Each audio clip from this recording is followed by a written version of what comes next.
Turquie. Istanbul.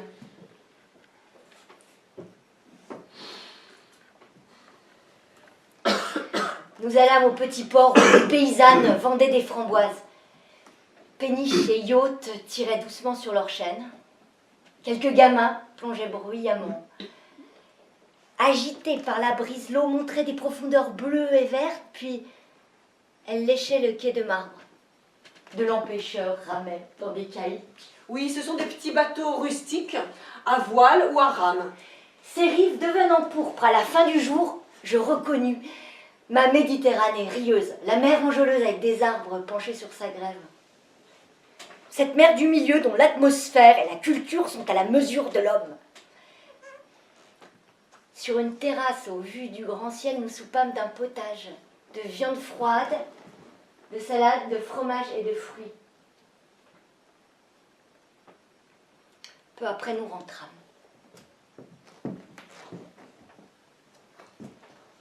Christina était sur le sol, repliée sur elle-même, exsangue, évoquant un chien mourant plutôt qu'un être humain.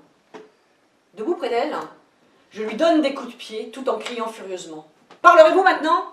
Pourquoi ne me répondez-vous pas ?» Je savais que si je parvenais à lui faire suffisamment mal, elle parlerait enfin et alors tout serait arrangé. Essayant de lui causer le plus de douleur possible, je m'acharnais sur sa tête sans vie. Sans résultat, mais il fallait qu'elle parle. Enragée, je décochai un tel coup dans la masse souple de son ventre que je me tordis la cheville et me réveillai. Je tremblais encore. Lumière du jour. Le lit de Christina est vide. Où est-elle? Qu'est-il arrivé? Je dois faire quelque chose, mais quoi? J'ouvre la porte, avance dans le corridor, hésitante, j'avance en automate et j'entends la voix de Christina. Monosyllabe. Puis je la vois, debout, au téléphone, à l'autre coin du palier. Elle a son expression des jours mornes. Elle me voit. Mon visage est peut-être encore bouleversé par mon cauchemar. Elle semble abréger la conversation.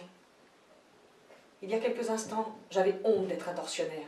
Maintenant, je suis comme une espionne et je me déteste. C'était le docteur. Mon voisin d'hier soir. Il voulait me dire qu'il avait du Locodal au cas où j'en aurais besoin. Est-ce lui qui vous a fait appeler? N'importe comment, je lui ai dit que je pouvais m'en passer.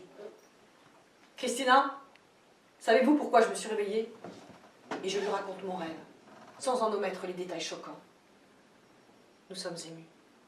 Ce cauchemar semble indiquer qu'il y a entre nous des correspondances plus profondes que nous ne pouvions supposer.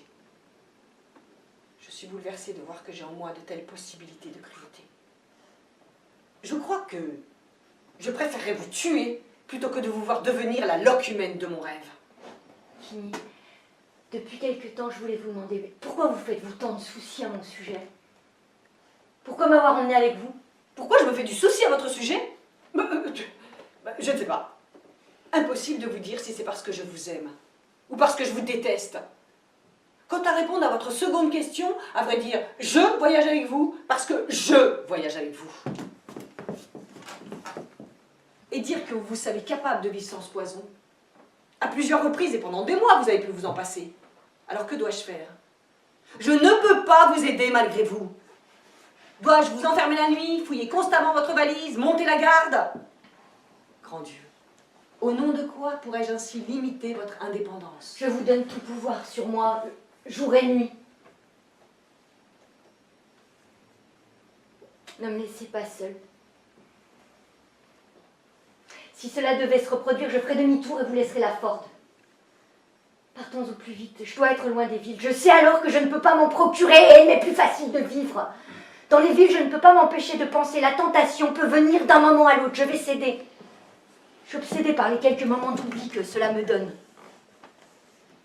Quoique, je les paie par des heures d'écœurement.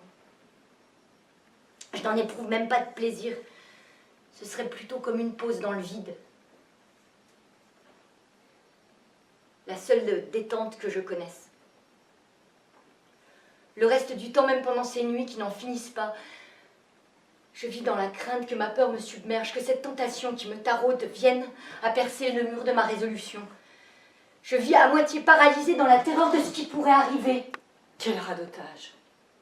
Vous êtes le jouet de votre imagination. Afin de vivre intensément, vous faites des excès en tout. Sentiments, travail, boissons, révolte sociale. Avez-vous choisi ce moyen de vous liquider le plus vite possible?